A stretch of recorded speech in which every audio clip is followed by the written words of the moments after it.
Welcome to the channel, guys. We are going through our State of Decay 2 survival top tips. If you want to know how to survive, stay tuned. Let's start.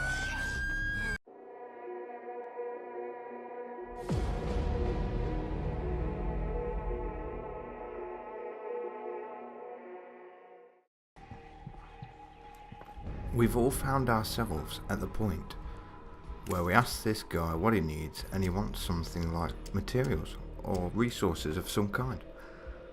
Cool. So we have a fix without needing to go off. Go to your base menu, into storage, withdraw a rucksack, and then depending on what they need, you have the ability here to withdraw a rucksack from your inventory at base directly to your back. So we need materials. Withdraw, takes a second, come out the menu, and you have the rucksack on your back. Speak to the guy that needs it, or lady as it were, and it's yours. Hey, thank you. Mission complete, goal done. See ya. Of course, this saves a lot of time going back to base and having to come back or searching areas for it, or looking for resource through radio. Perfect, resolved. Next. Right, instant fuel. We've all come across this. Fuel tank empty, need to refuel. So close to a destination, problems have occurred. Resolution for this. It's quite simple, really. As before, into our base menu, down into our storage. From here you're going to withdraw a resource, we're going to withdraw the fuel. That will be on our back, as you can see. Back into our menu, we're going to break this bag down. This bag, being fuel, will give you one Molotov, one fuel can. Now it's in your inventory. Return to your car and refuel. Whilst this does cost you base inventory resource, it does get you out of a mess. You want something?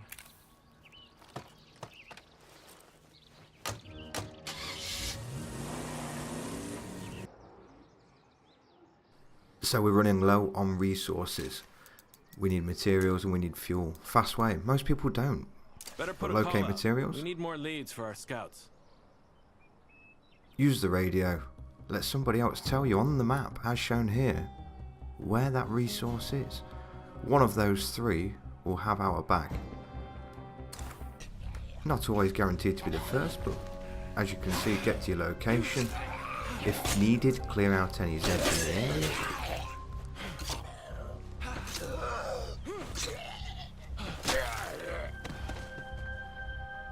And check for loot. Guess it's time to go shopping. That was damn foolish. Ideally not so noisy, but there Time it for me is. to head on home. Once you've found it, it will disappear. If it's not in the first one, generally when you get there, it will tell you it's not there.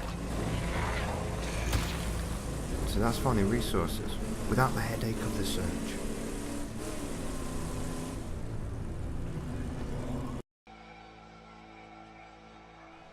You might not know, but weapon cost comes in two stages. There is a cost for repairing a damaged weapon, and there is a cost for repairing a broken weapon.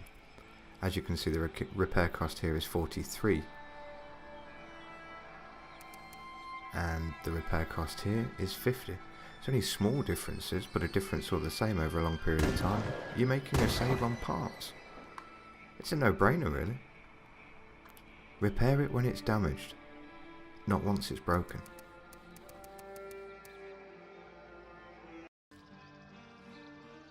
I'm on the job. This one is probably one of the more important ones.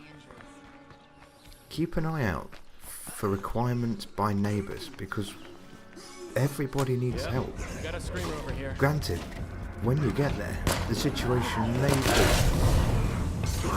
out of hand, We got a screamer over here.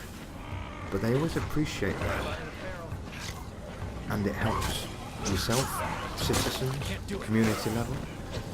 You can tie in with them with regards to trading,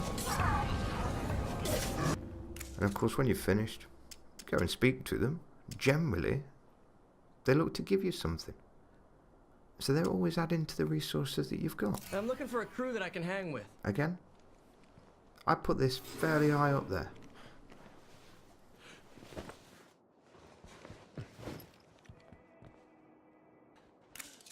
Following quite closely is the recruit wisely.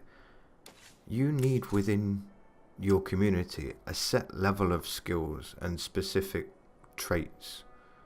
Take it easy.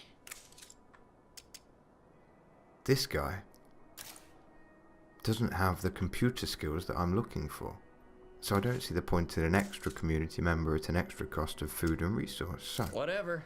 Still a free country, right? Okay, every now and bye. again it feels horrible, but you need to say no.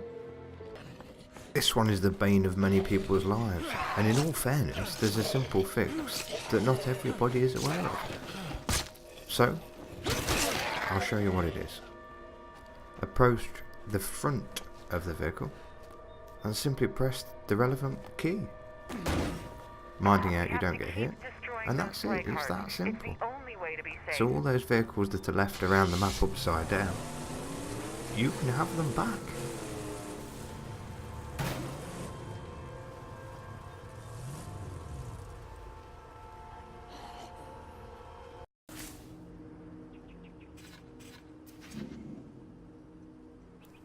Now, a lot of people have an issue with infestations. Get there, try and play hero, and either die or come away feeling rather scorned. So, we have one just around the corner here. Need a vehicle with fuel. And we're going to have a look. Upon approaching, all you need to do is draw them outside. Engage the horn. It will entice most of the zombies within the area, but they're easier to run over outside than they are indoors. Bring it down to a manageable level, and then you can take on the last few. Nobody needs to be a hero. Play sensible. Work smart, not hard. Your vehicle is a weapon. Use it.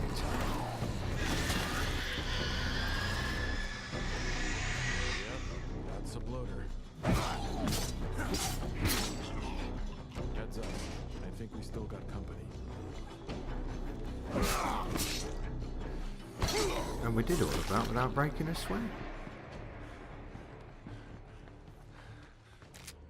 Now these guys hurt my soul. So you're driving down the road and you get stuck. All hell breaks loose and all the zombies in the area need to know where you are, so they start pulling you to bits, dragging your car doors off, and you have no escape whatsoever. So you manage to get back to your vehicle and it frees itself. You drive off like a lunatic, you don't really pay attention as to where you're going, and the first thing that you come across is a bloat. Now, whilst fun running these things over when they're stood or lying down, it does cause chaos to your health. This is not for the faint-hearted. Now, this might seem illogical to some. Along the way, I have had situations where you give some of your best weapons to your survivors, and you regret that choice later. So, I think base consistency needs to be gun, small amount of ammo. When your survivors are fighting on their own, they don't use the ammo you gave them. They use the base ammo. So, save your ammo. More specifically, if you come to exile somebody, But it's time for you to go. you haven't left them with some of your best guns, which again, I've done. Here in fact. I lost sleep that night. Keep an eye out on your map for traders because they normally have a limited amount of time. Of course. And they always have something good. So this is as simple as it is. If a trader says they're in the area for 20 minutes, half an hour, 3 hours, ensure you see them within that time. It will be of great benefit. On my road. I bet head while this one sounds obvious, many people don't. Here now on the left I have a high infection, but I'm not looking at death just yet. Over time, that goes away. But now, we have 3 hours to live. We need a blood plague cure within 3 hours, or this guy will turn. Quite easy to fix though. Get back to an infirmary, change to a different character, make sure within your stocks you have some blood plague samples, select blood plague cure, and you've got it. That's it, it's made. Approach the infected character and administer cure. Once this is done, he'll be right as rain. Like we have been, I think Last we'll be and all possibly most important, when you get to the end of running through a map, you've done the play carts, you've done the final few missions, you then move on to a new map. This supply locker does not go with you. Anything that you want to take with you, highly recommend putting on your final 3 characters, the 3 that are moving with you. Give them your goods. Otherwise you're going to get there and find that everything that you wanted is gone. Learn from my mistake, guys. This has been the top 13 tricks and tips for State of Decay 2. If you've enjoyed what you saw, don't forget to hit that like button. And of course, if you're new to the channel, don't forget to subscribe. Keep up to date with new tips and tricks for various games, gameplay walkthroughs, tech tips and beta gameplays. Thanks for watching. We'll see you soon on TimeWasters Productions. Bye bye.